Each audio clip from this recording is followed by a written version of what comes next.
Pues buenos días, voy a leer lo que es Mateo 12, que fue donde nos quedamos la última vez. Y bueno, si tienen ahí sus Biblias, pues vámonos para allá.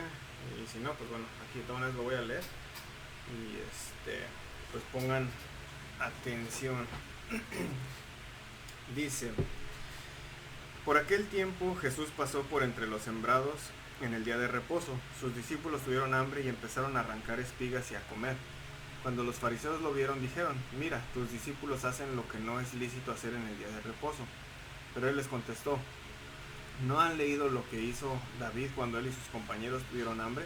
¿Cómo entró en la casa de Dios y comieron los panes consagrados que no les era lícito comer, ni a él ni a los que estaban con él, sino solo a los sacerdotes? ¿O no han leído en la ley que en los días de reposo los sacerdotes en el templo profanan el día de reposo y están sin culpa? Pues les digo que algo mayor que el templo está aquí.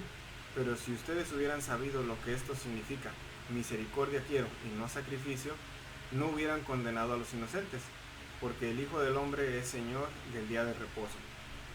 Pasando de ahí entró en la sinagoga de ellos, y ahí estaba un hombre que tenía una mano seca.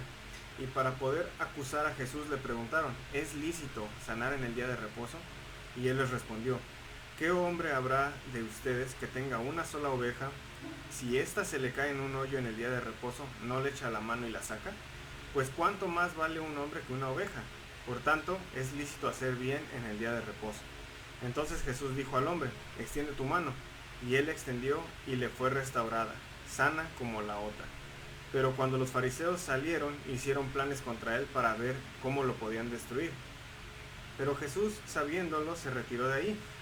Y muchos lo siguieron, y los sanó a todos, y les advirtió que no revelaran quién era él, para que se cumpliera lo que fue dicho por medio del profeta Isaías, cuando dijo: este es mi siervo a quien he escogido, mi amado en quien se agrada mi alma. Sobre él pondré mi espíritu, y a las naciones proclamará justicia. No contenderá ni gritará, ni habrá quien en las calles oiga su voz. No quebrará la caña cascada, ni apagará la mecha que humea, hasta que lleve a la victoria la justicia.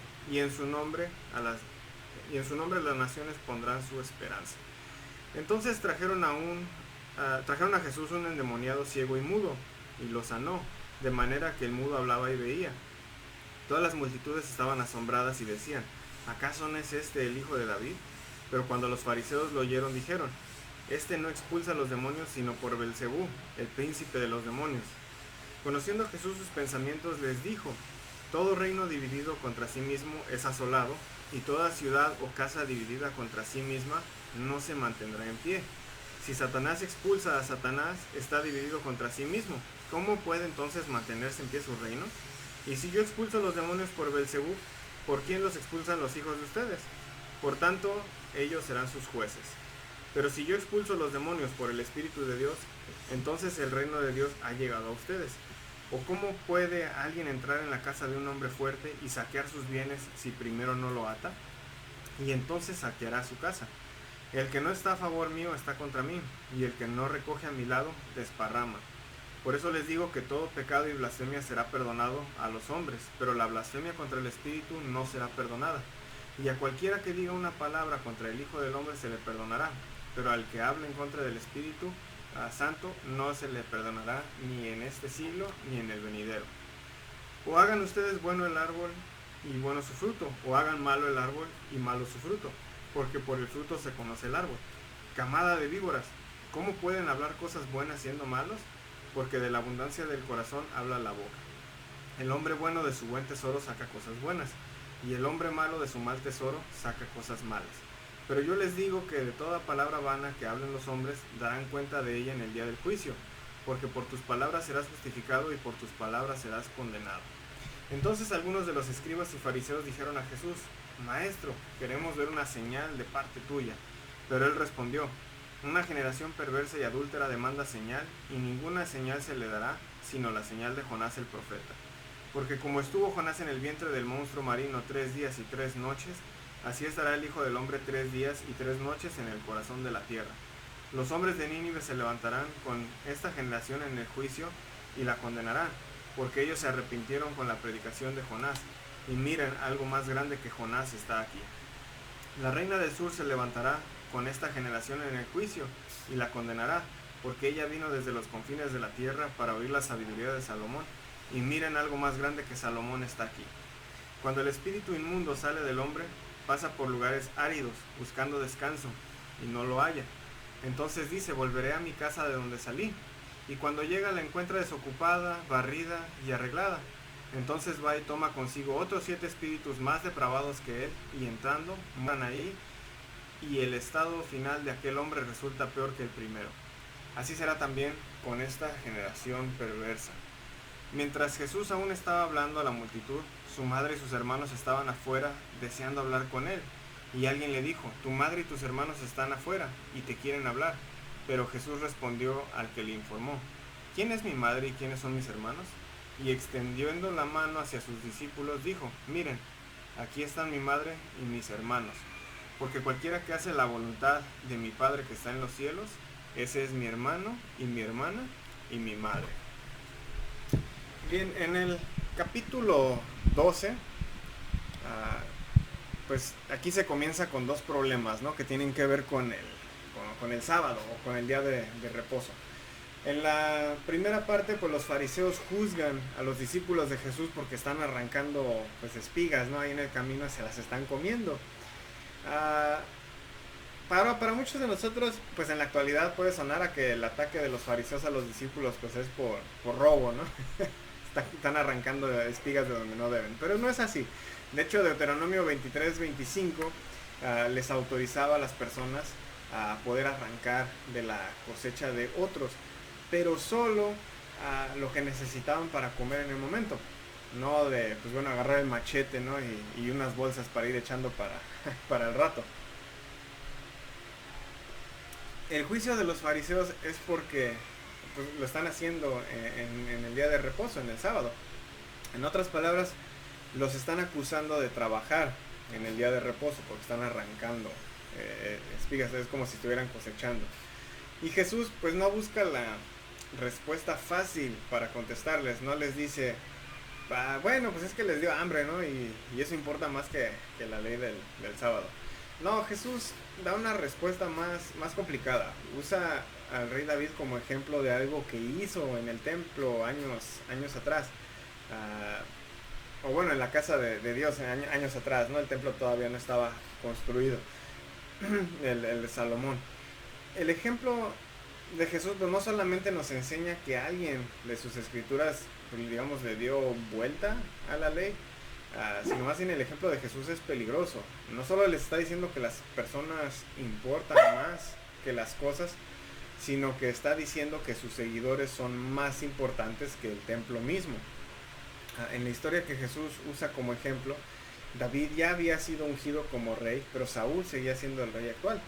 David estaba huyendo de Saúl porque pues, Saúl lo quería matar. Y cuando David y sus seguidores llegaron a la casa de Dios, que como dije, en aquel entonces pues era antes del templo, que todavía no, Salomón no lo había construido, pero pues bueno, ahí se les dio de comer del pan consagrado que solamente los sacerdotes podían tocar. Y claramente pues los sacerdotes apoyaban a David como rey en lugar de Saúl. Cuando Jesús cuenta esta historia para explicar pues, lo que él y sus discípulos están haciendo, dice 2 cosas que hacen pues enojar a los fariseos. Primero, pues que como David, él es el rey que ha sido ungido, pero aún no ha sido entronado, es la idea que les está dando. Y segundo, pues que él y sus seguidores son más importantes que el templo mismo, no solo porque la gente importa pues, más que las cosas, sino porque Jesús importa más que el templo y todo lo que hay ahí adentro. En la segunda situación, Jesús sana a un hombre que bueno, tenía la mano seca, y nuevamente en la sinagoga lo cuestionan por sanar en el día de reposo. Jesús contesta con un ejemplo de una oveja, ¿no? Cayéndose a un hoyo. Si ellos están dispuestos a salvar a una oveja en el día de reposo, pues con más razón Jesús quiere rescatar a un hombre de este problema que tiene. Sanarle la mano no solamente significa que pues, está curado. Restaurarle la mano le da a él, a este hombre, pues, un verdadero reposo. Por fin descansa de esta enfermedad que tenía después de años. Y qué mejor día para recibir tal reposo que el día de reposo. En pocas palabras, a Jesús le importa más la gente que las ovejas. Y las ovejas le importan mucho. Ya lo hemos visto en otras ocasiones, ¿no? En donde a Dios le importan las aves, le importa pues todo lo que creó. Entonces si a Dios le importan estas cosas, pues con más razón le importan las personas. Jesús obviamente pues no está diciendo que el sábado era mala idea o que Dios cambió de parecer, ¿no? Con respecto a dar descanso a su pueblo ese día. Pero para Jesús, si las tradiciones están estorbando al amor, al punto que la tradición importa más que la necesidad de la gente, pues entonces la tradición está mal. La gente importa más que las cosas, incluso cuando estas pues parecen bíblicas. Por ejemplo, hace un tiempo, ¿no? Cuando estábamos en el Río del Mojo, ahí que nos reunimos una vez en la iglesia, los que estuvieron ahí pues se acuerdan, ¿no? A Giovanni le picó un alacrán. Giovanni pues niño chiquito y pues bueno, cuando pasó esto, que yo estaba nadando, me gritaron y todo para que saliera, pues yo le diera un aventón al hospital. Y entonces Chive y yo nos subimos al carro. Y pues usualmente uno se hace aproximadamente una hora de aquí de Manzanillo al Río del Mojo. Y pues por ir en exceso de velocidad, Chive y yo llegamos como en una media hora hasta el hospital.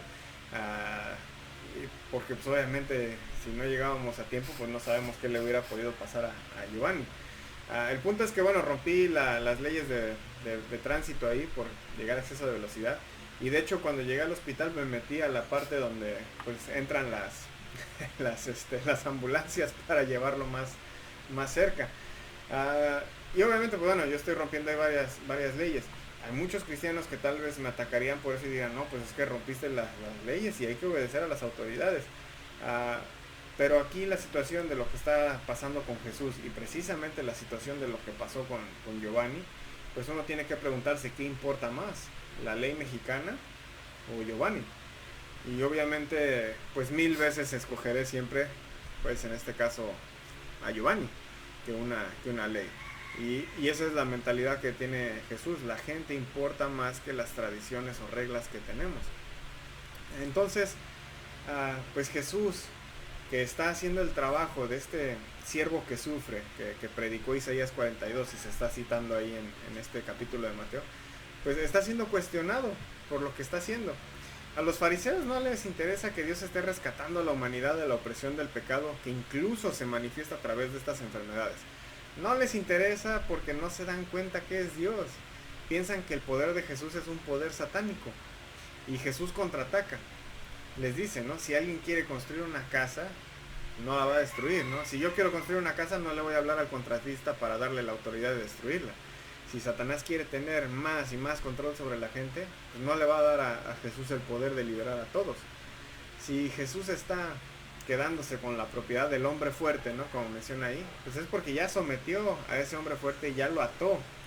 Primero tienes que ganar la victoria sobre Satanás para después poder despojarlo de sus pertenencias. Aquí pues hay una advertencia para los que buscamos avanzar en el reino de Dios. ¿Realmente estamos listos para ganar la victoria sobre la tentación a largo plazo? ¿Realmente estamos dispuestos y listos para someter y atar al hombre fuerte? Y la advertencia de Jesús, que usualmente se malinterpreta, es importante. ¿Cómo sabemos si estamos cometiendo el pecado imperdonable o no? Jesús está advirtiendo en contra de ver el trabajo del Espíritu y declara que es el poder del diablo.